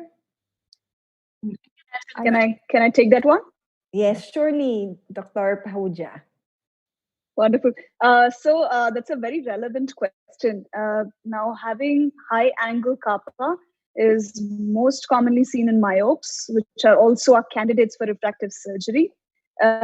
So individuals who have slight astigmatism, that can get accentuated if there is high angle kappa. That means while we are centering our entire scan on the the vertex of the cornea. Because of high angle kappa, we are not able to really center it that way, which is why we may get false shifting of astigmatism, skewing of axis, sometimes even false keratoconic-like pictures, at least on the sagittal map. There can be shift of thinnest pachy as well, which is why it's always better to see how far is the pupil center from how far is the pupil center from the vertex. This is one way of figuring out if we have large angle kappa, because Pentacam will not give a direct measurement of angle kappa. Okay. Thank you, Dr. Pahuja. Okay, so our second question is, okay, this is a good question. What is the difference between an axial and tangential curvature map? Which one would you recommend for refractive surgery screening and for contact lens fitting? Tina, can you answer that for us? Yes, ma'am. So the sagittal or axial curvature map uses the sagittal axial method. So it's better if you have a picture, but you can, if you imagine, you have a tangent that is drawn as point A, and then it bisects point B, which is the anatomical axis. So this is considered as your radius of curvature. And the differences with the tangential curvature is that your tangential curvature is the radius of tangential curvature is taken as your radius of curvature. So basically, the difference between the two is that the tangential map will be more accurate and more detailed. Sorry, not more accurate, but more detailed than sagittal map. So you will see, for example, in cases of keratoconus, where it will highlight the cone more. However, for example, in IOL calculations, the tangential map will have higher K readings than your axial or sagittal curvature maps. So you really can't use it in IOL calculations. So for refractive screening, you can switch between the two modes. Generally, you use the axial sagittal mode. And then if you want to highlight more abnormalities, you can use the tangential as well. I guess we have to be aware that there is a difference, at least, right? Yeah. Yes, Laura. And also in your displays, it's very easy to change your settings. So if you want to see the sagittal, you can do it. After that, you can check the tangential just to see if there's more abnormalities there. Okay, thank you. Yes, let's move on to the next question. So what are the important advantages of an elevation-based device such as the Pentacam over the Placido-based systems? Maybe Corina would like to take that question. Yes, so actually, Dr. Pahuja's lecture illustrated it really well in the first segment of this part. The main difference between a Scheimpflug based machine like the Pentacam and a Placido based system is first the area that's being measured. So in Placido based, like we learned a while ago, it only measures the central part of the cornea, the central 6 millimeters of the cornea. Whereas the Pentacam can do a limbus to limbus measurement. So like we saw in my lecture and in Dr. Pahuja's lecture, elements like nose shadow will be eliminated using the Pentacam. So it doesn't need to extrapolate data because you can get the data from limbus to limbus. And then another thing is because the Pentacam measures the periphery, it can give you a global picture of your corneal pachymetry. So from center and periphery, you can get an idea of how thick the cornea is, as opposed to Placido-based systems where only the center is measured. So you only know the thickness of that central part of the cornea. And one really, really important difference between the Pentacam and Placido-based systems is the previous Placido-based machines cannot give you any information on the posterior cornea. So it becomes less effective or practically ineffective in cases, for example, where you're trying to get information in a post-refractive surgery case, or if you're suspecting like a form for a keratoconus, for example. The Pentacam can give you that information because it uses ray tracing to measure the posterior cornea.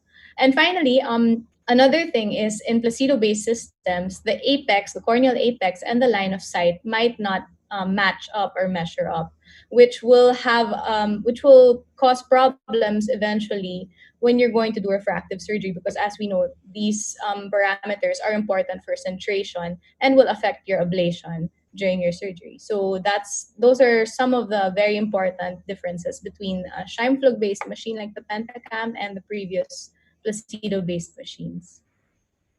Thank you, Karina, for explaining it quite well. I think we have answered most, if not all, of the questions that came out regarding the lectures. Yeah, it's now time to move on to the next segment of today's show. But before we do so, let us listen to another message from our sponsor for today's episode, Oculus.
Welcome back to episode 3 of TMC ITV. And thank you again to our sponsor, Oculus, for helping us make this series possible. And I'm sure that the first 3 lectures have shed some light on how to read corneal maps. And now to put that into practice, we have with us 3 refractive surgeons, myself included, who will showcase a few interesting cases that we have seen in our practice. After all the cases have been presented, we will have the privilege to hear our 3 presenters discuss and comment on the significant points in each of the maps. Likewise, it will also give our audience a chance for their questions to be addressed by our experts. So again, if you have any questions for the succeeding presentations, we assure you that we are taking note of all of them from the comments section, and we will try our best to have each of them answered. So our presenters for today are Dr. Pahuja, Dr. Yu Mateo, and Dr. Agdepa. We would like to welcome back Dr. Pahuja as our first presenter. Dr. Pahuja has won the extremely acclaimed Colonel Rangachari Award at the annual meeting of the All India Ophthalmological Society in 2017 for her work on novel altered critical intracellular signaling events in keratoconus and its therapeutic potential. She also won the E.T. Selvam Award, Best Poster for Research on Post-LASIK Ectasia. Our second presenter is none other than my co-host, Dr. Lisa Yu Mateo. Lisa finished her residency in ophthalmology at the Philippine General Hospital, where she also served as chief resident. She did her fellowship training in cornea, external disease, and refractive surgery at Jules Stein Eye Institute and subsequently at the Singapore National Eye Center. She is currently the chairman of the Department of Ophthalmology at the Rizal Medical Center. She practices at the Medical City, the Rizal Medical Center, and of course, the American Eye Center. Thank you, Alnet. For our last speaker, we have with us my colleague, Dr. Maria Cecilia Gertrudis Agdepa. Trudy completed her residency training in ophthalmology in the Medical City, where she served as chief resident. She then underwent a clinical and research fellowship in cornea, cataract, and refractive surgery at Visum Instituto Oftalmológico de Alicante in Spain under Professor Jorge Alillo. She's currently the head of the Laser and Refractive Center of the Medical City Eye and Vision Institute.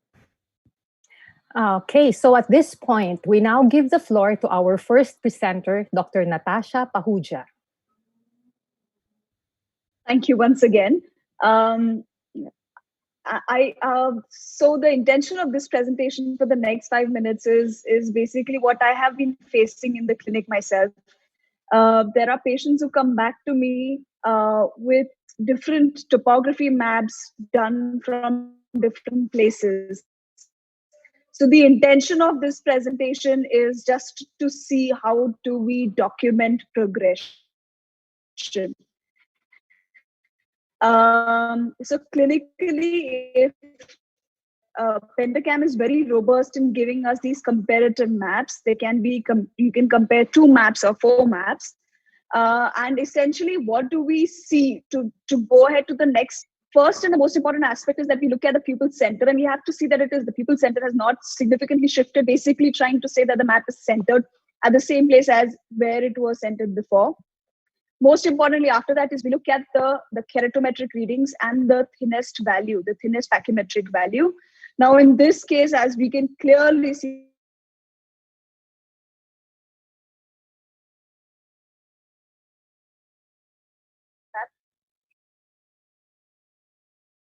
am I audible? Okay. All right. So as we can see here in the blue map, which is the difference map, there is significant steepening, which is shown in the blue zone. You can reverse this by the difference map as an A and B can be reversed to B and A, and you will get this as hot zone, as an orange zone. Now let's look at 1 or 2 clinical examples. Now this, for instance, if you look at the difference has also been, also the map is showing difference and individual points. So this is definitely a case of progression. Let's look at this map. Now this is an interesting.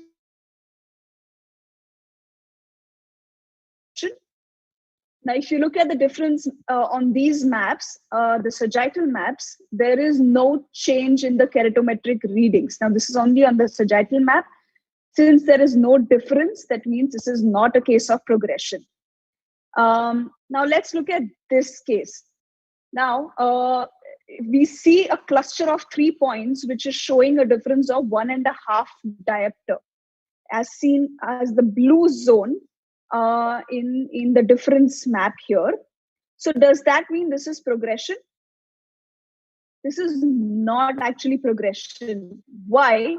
Because if you look at the map here, the map is taken just 30 seconds apart, which basically is trying to highlight that there is a role of repeatability.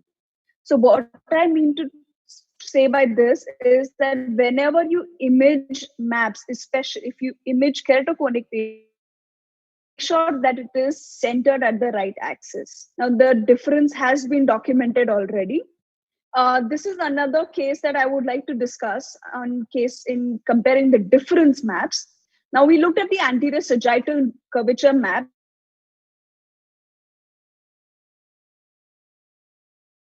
This is progression. Yes. Yeah. So would you call this as progression? You're not sure. So what do you do in such a case is that you go ahead and look at the corneal thickness map and look at the difference map. Now, in this case, the thickness map does not show any significant change. So this is not actually progression. But you would want to confirm once again. So what you do is change the map and go to the. You don't have to change the entire map, just arrow, you'll be able to change the display. Now, elevation back again does not show any change, and elevation front again does not show any change. So this is not actually actual clinical cases to document if the patient is progressing or not. If you don't have the print, if you just had the luxury of going to the machine, it would be ideal to go, because the best fit sphere is an average. So if there is progression, the average is going to change. So it would be a good idea to change the best fit sphere. Now, if you look at this, the best fit sphere has been changed to 7.75 on the front and 6.0 2.4 on the back. With the changed best fit sphere, you can see that the elevation has enhanced. That means this is actually a case of progression where the progression has been noted only and only on the elevation back and not so much on the front. So essentially what am I trying to say by this is that comparison of two maps is actually very, very simple, and Pentacam makes it even more simpler. Thank you very much. I'll be happy to take any questions.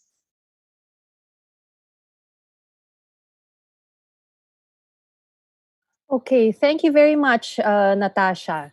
Now, I would like to ask our two presenters maybe to comment. Do you have anything to say about Natasha's lecture, Lisa or Trudy?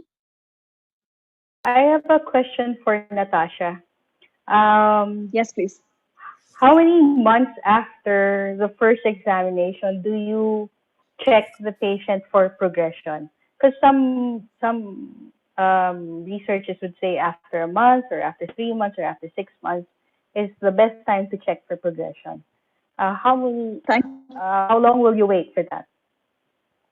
Thank you very much. That's a wonderful question. What I do is it's an individual approach. It's a bespoke approach. So if a patient is very, very young, I would tend to call the patient much sooner, probably in 2 months or 3 months. But if I have an older patient about 30, 35 years of age, I wouldn't mind calling the patient after 6 months directly. Also, if the patient has any other risk factors for progression, then I would want to call the patient much sooner. For instance, allergic eye disease or eye rubbing, or if the patient has collagen vascular disease, atopy, or asthma for that matter. Any of these allergic tendencies, I would want to call the patient again sooner. All right. The advantage with the ABCD classification is that it already compensates for the age factor. So you wouldn't want to calculate all this manually, and it is already incorporated into the ABCD classification where age is a variable. So that is an advantage using the ABCD progression display. Thank you. Lisa, do you have any comments? I think Dr. Pahuja has really explained the case very well. Okay, so for our next presentation, I would like to ask my co-host, again, Lisa Yu Mateo, to present to us her cases. Go ahead, Lisa. So I'll be presenting a case of SL, who is a 27-year-old female, and she works as a BPO agent. She initially came in for consultation because of blurring of vision and also for refractive surgery screening. I mean, she's generally asymptomatic until 1 year prior to consult when she noted increasing frequency of redness, discomfort, and minimal discharge after prolonged contact lens wear. She has been myopic since high school, and she's been wearing contact lenses, both extended and monthly disposable, for the past 9 years. And then she said that she stopped contact lens wear about 6 months ago due to intolerance. She occasionally uses an artificial lubricant or artificial tears on a as needed basis. And these are the pertinent ocular findings during her screening. She basically sees 20/20 with the manifest refraction of minus 5.5 diopters with minus 0.25 cylinder axis 40 on the right eye, and then on the left eye it is minus 600 with minus 0.75 cylinder axis 165. On slit lamp examination, the cornea is generally normal with a few inferior punctate keratitis, most likely due to dry eyes. Now, we move on to the 4 maps refractive results of these patients. As was previously mentioned earlier, we need to check the quality of the result and make sure it is okay. Then we take a look at the anterior elevation map. As you can see, the anterior elevation in the center of this patient is plus 12. On the back elevation map, which is on the right lower quadrant, the posterior elevation in the center is plus 26. Surprisingly, the patient has relatively thick cornea as the pachymetry is 574 microns.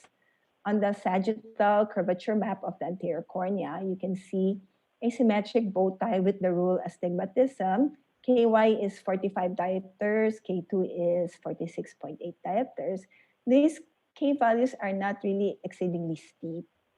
The left eye is more or less similar to the right eye, so there's not much inter-eye difference.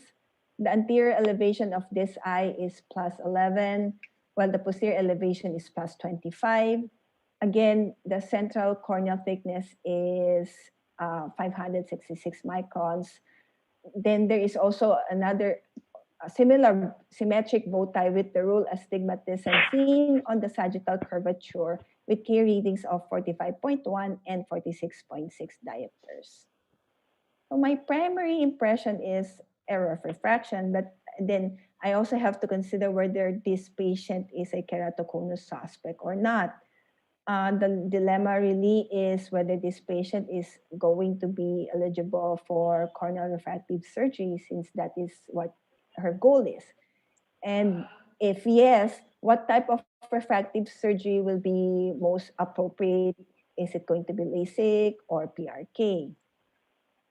So I'd like some inputs from our panel. Yeah. I would agree, Lisa. It's really difficult to decide on these patients whether or not they should undergo LASIK. These patients have seemingly normal curvature maps, but when you look at their elevation maps, they have significant posterior elevation values, and you begin to ask yourself if doing LASIK is really worth that risk, right? I would be hesitant to do laser refractive surgery immediately.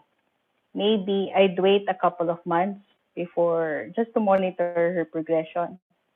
I would also probably request for further tests, request for corneal biomechanics using the Corvis. There's an advantage to doing the Corvis because with the Pentacam, you can synchronize the results of your Corvis and the Pentacam in just one display, and you can see it on your screen, and it gives you a better assessment of the patient's risk for ectasia. I don't know. I'd like to hear also what Dr. Pahuja add would say. something, Natasha?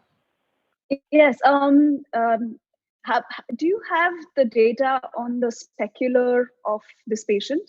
The patient has been wearing contact lenses for 9 years, if I understand that right. So what we have noticed is this was actually highlighted to me or taught to me by my mentor, Professor Rohit Shetty. He used to say that if a patient has got high corneal thickness, say about 570, 580, it is wise to look at the specular microscopy of these patients, because these corneas they have poor endothelial pump function, which leads to false elevation on the posterior map, the back, the elevation back. So this I commonly in patients with high pachymetry, related elevation on back, and there is absolutely nothing on all the other maps. So you can go ahead with refractive surgery if the specular is absolutely normal. Yes, and the choice of refractive surgery is up to your discretion. Okay, so that's a good pearl we got from Natasha. Yeah. So we have to look at the specular microscopy also. Yes, I'm happy to hear that, Dr. Natasha, because the patient was really very disappointed when I told her she may not really be that eligible for refractive surgery. No, as long as the specular is all right, she's good to go with your choice of refractive surgery. It can be PRK, it can be LASIK as well. Oh, thank you very much. Okay, yeah. So we can call her back. Yes, absolutely. Okay, so so that's 2 down, 2 presenters down, and 1 more to go. So the floor is now yours, Trudy. Thanks, Alnet. Thanks, Lisa. Good evening, everyone. Thank you, Dr. Pahuja, Corina, and Tina for your informative lectures. So tonight I'll be presenting two interesting cases. Now, the first case is AR. She's a 65-year-old housewife whose complaint is blurred vision on both eyes. She noted painless, progressive blurring of vision for 2 years, and upon consult with an ophthalmologist, she was diagnosed with mature senile cataracts. Now, she was advised to undergo premium IOL basic diagnostic tests prior to surgery because she wanted to have multifocal lenses implanted. Now, for everyone's information, at the Laser Refractive Center of the Eye and Vision Institute, we offer premium IOL diagnostic packages. One of the packages includes specular microscopy, biometry and tomography as measured by the Pentacam, plus a dry eye exam using the Oculus keratograph. Now, we recommend these series of tests if you are planning to implant premium IOLs for your cataract patients. Now, to move on, the patient is hypertensive, which is controlled with several antihypertensive medications. On examination, her visual acuity is 20 over 400, best corrected to 20/50 on the right, then on the left, counting fingers, corrected to 20 over 160. On gross examination, meibomian glands are pouting with inspissated oils. She has mature age-related cataracts on both eyes. Now, elevation maps showed patchy elevated areas peripherally, but if you will look at all the numbers, values were still within normal limits. The curvature map showed an irregular pattern, which seemed to appear as an asymmetric vertical bow tie with extended steepening superatemporally. Pachymetry map is also normal. Now, on the left, elevation maps are similar to the right, with scattered elevated points peripherally that were still within normal values. Curvature map showed an irregular pattern with multiple patchy paracentral to peripheral steep areas located superotemporally. Pachymetry map is likewise normal.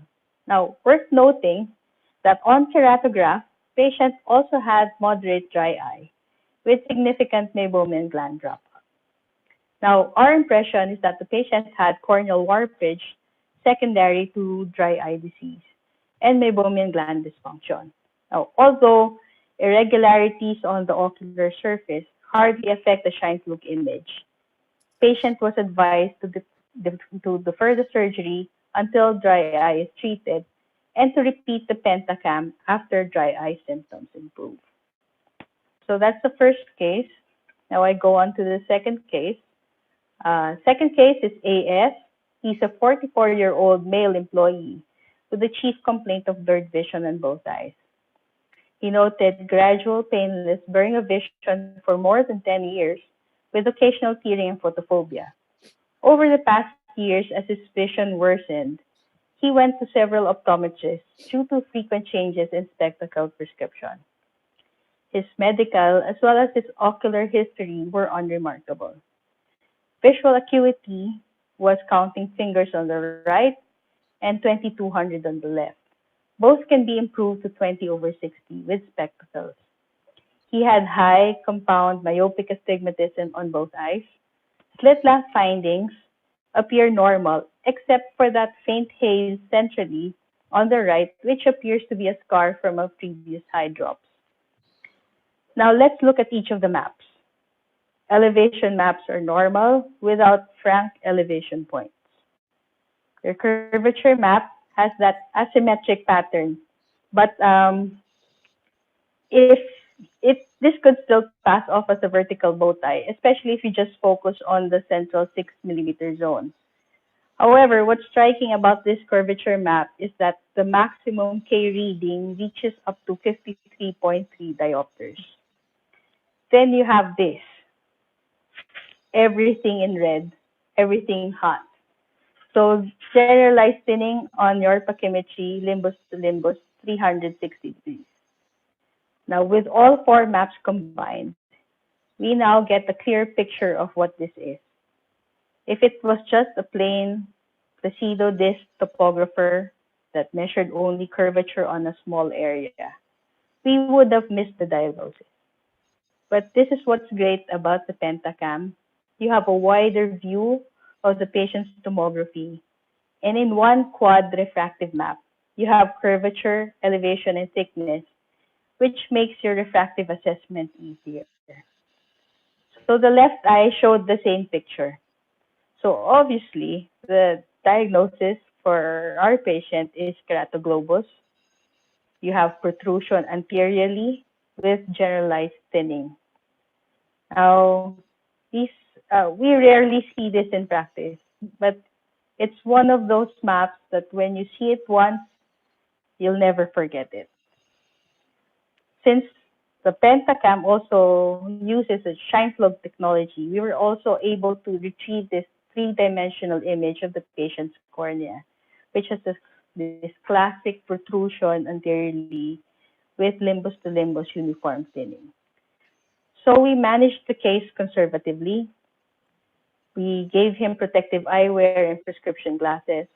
We also gave him hypertonic drops with the high drops on his right eye. Now, would we consider surgery on his patient? Maybe not. Well, not yet. But we all know that therapeutic PKPs, lamellar, and even tucked-in keratoplasties have had limited success in treating keratoglobus. So we'd rather wait than just monitor the patient and just treat the patient conservatively. So those are my two cases. Thank you for listening. Okay. Thank you, Trudy.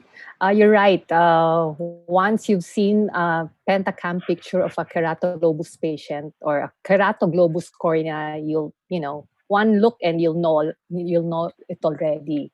So yeah, Lisa and Natasha, do you have any comments regarding Trudy's case? Please. Yeah. Well, for the first case, where you said that there were paracentral, first off, wonderful cases, both of them. For the first case, when you said that there were paracentral changes, so the paracentral changes are most commonly seen when there is significant MGD and there is lid hypertrophy. Now, because of the lid hypertrophy and it constantly is in contact with the paracentral area of the cornea, as is seen in marginal keratitis, we do see these warpage-like changes in the paracentral cornea, especially the patients with significant MGD, even if the patients do not have a component of aqueous deficient dry eye. So I think the paracentral changes, as you rightly mentioned, could be possibly because of MGD, and once you treat MGD, and probably the topography goes back to normal. Also, it would be a good idea to get the epithelial thickness mapping in these cases. That would be very, very helpful to just truly rule out if it's just epithelial changes or if there is something in the entire cornea itself. Okay. So yeah, Lisa, you have anything to say? Yes, but definitely for premium IOL patients, it's really very important to get a Pentacam because it will highlight subtle differences in the, for example, in the anterior cornea, which you may not really pick up on placebo-based systems. And as you know, with premium IOLs, patients are more demanding. So the last thing you want is implanting a premium IOL and ending up with a very unhappy patient. True, yeah. So if there's, maybe we can entertain some questions from the comment section. Hold on, okay? So yeah, we have a question here, okay? Is there an ideal pupil? I believe this is from Dr. Ivo Dualan. Is there an ideal pupil size for the measurement for the Hartmann-Shack system of the Pentacam? Who can answer this for us? I can answer, ma'am. Okay, Totina. Answer is no. We don't really need to have a specific or ideal size for the pupil. So we have to just measure it multiple times with the machine, and it measures it from scotopic to mesopic pupil. So we capture everything, and then the machine or the device will collate the data.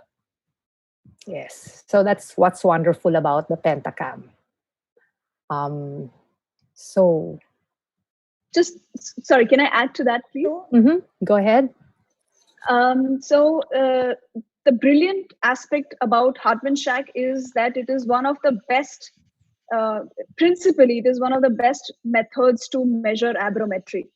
And as the question rightly mentions that it is dependent on the pupil size.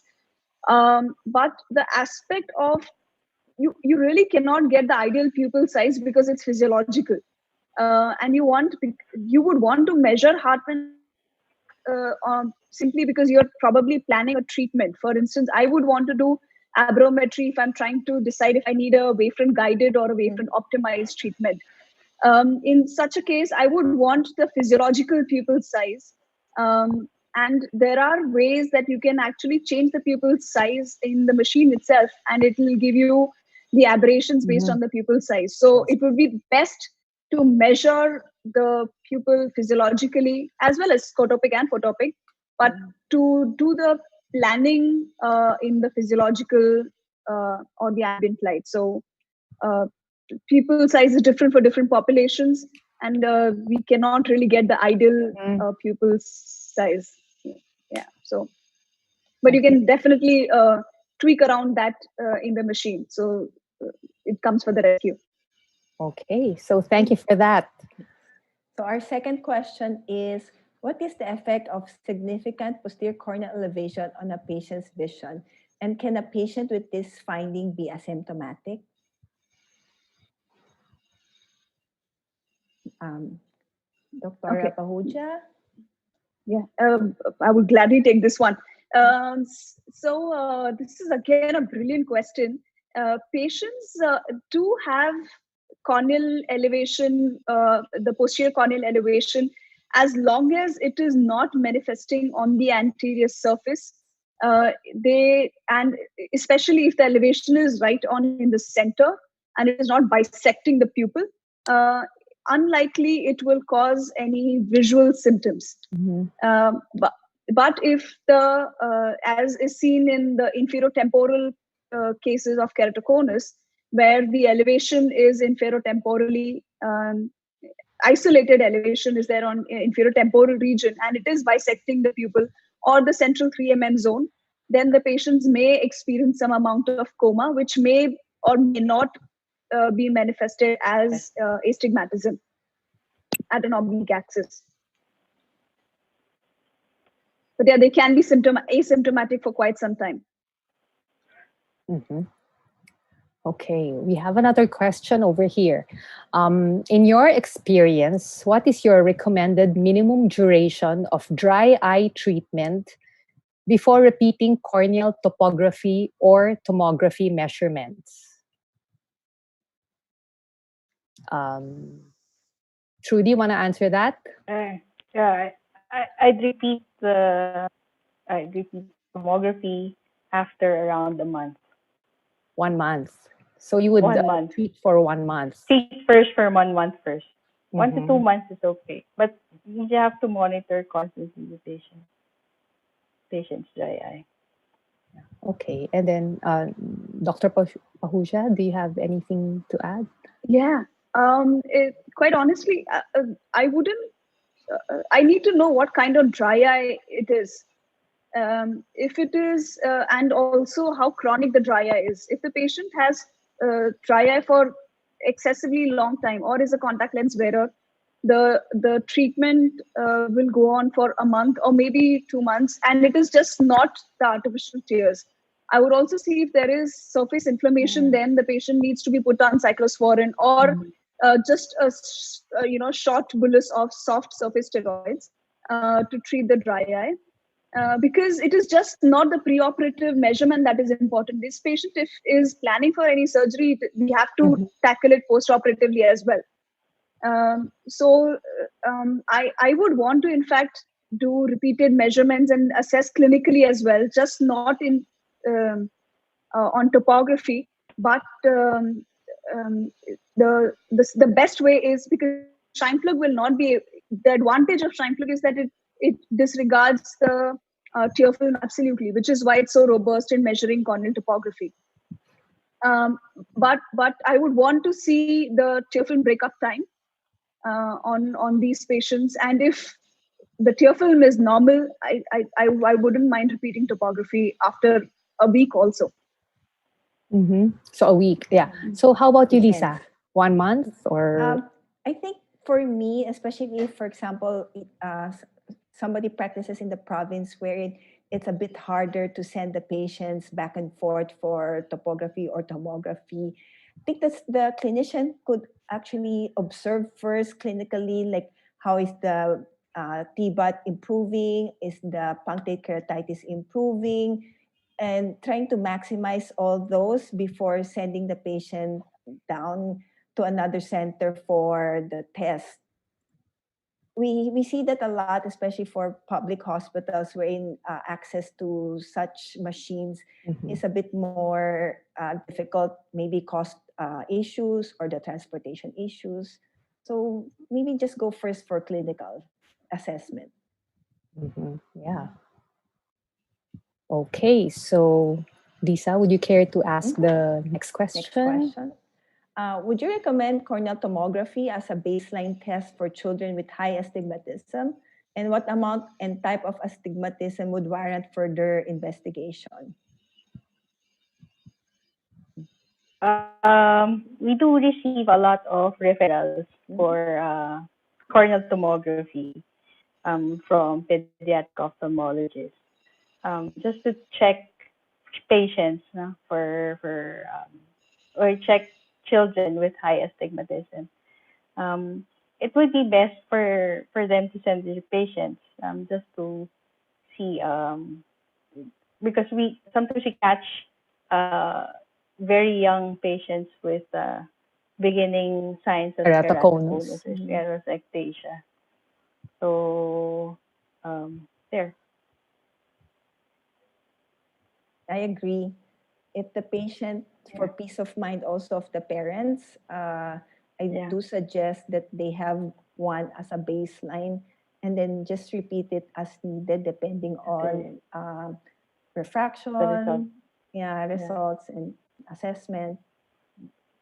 I guess it's basically we have the armamentarium, so why not use them, right? Yeah. I'd also like to add, Doctora, that a suspicious pattern would be an against the rule pattern. So if they see that, you can refer already for tomography with a high astigmatism. Okay, that's a good point. Can I add to that? So there are two aspects in this.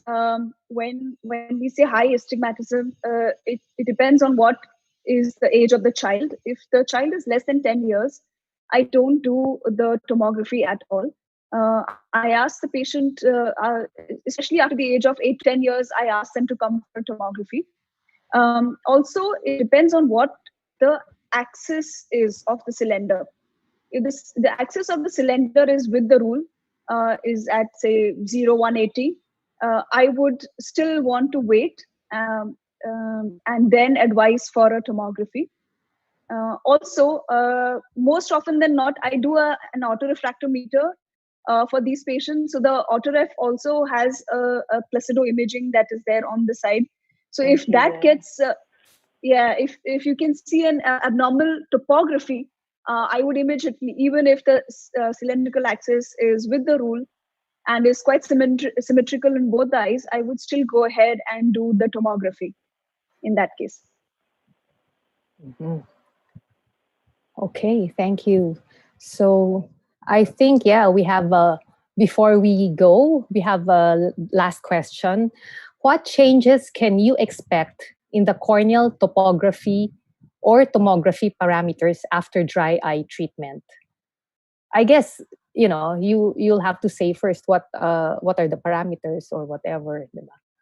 So anybody cares to answer this question? So So I feel in topography and tomography, like you rightly said, what are the parameters that are altered? Most uh, the it's the topography that is significantly affected by dry eye. Tomography is not so much affected by dry eye, which is why tomography is slightly superior imaging modality as compared to topography. Now, what are the parameters that are affected? Most commonly, what we see is the change in astigmatism. Sometimes we can also see the change in the steep and the flat keratometric, absolute keratometric readings, as well as the mean keratometric readings. Along with that, we also see, which has been documented and published as well, is change in the corneal thickness. There is, because of evaporative dry eye, there is false thinning of corneal thickness. What we have also seen is that if there is, because of contact lens warpage, if there is increased um, uh, haze or increase in the densitometry of the epithelium or the cornea per se, then there is false decrease in the pachymetry again. Correct. So these are few factors that can be affected because of dry eye. Yeah. So sometimes you diagnose a patient or tell the patient that she is not eligible for refractive surgery, but after dry eye treatment, the thickness recovers, right? Yes, as well as it sometimes looks like in severe dry eye cases, it looks like keratoconic cornea. Mm-hmm. Okay, thank you for that. Anything to add, Trudy and Lisa, or Tina and Corina? No more? Okay, so if there are no more questions for our speakers and presenters, please do not forget to fill out the attendance and evaluation form posted in the comment section. And before we end, I would like to thank all of you for this very productive episode. We would like to thank our speakers, especially Dr. Pahuja, for sharing their time and knowledge, as well as Oculus for partnering with us. We look forward to the next episodes of this series with you. Well, for the next episode of the Corneal Diagnostics and Imaging series, we'll be tackling corneal biomechanics and ectasia with the use of the Pentacam and Corvis. We'll be live same time, same place on July 16, 2020 at 5 p.m. To get notified for new live videos through our YouTube channel, you may give us a thumbs up and click on the subscribe button. We'll see you again in the next one. Again, I'm Lisa Yu Mateo. And I am Alnet Tan. Thank you for watching this episode of TMC EyeTV, all about corneal imaging for the general ophthalmologist. Pentacam 101, Basics and Imaging. So we hope to see you all again here at TMC EyeTV, Ophthalmic Instruction Without Borders. Good evening, everyone.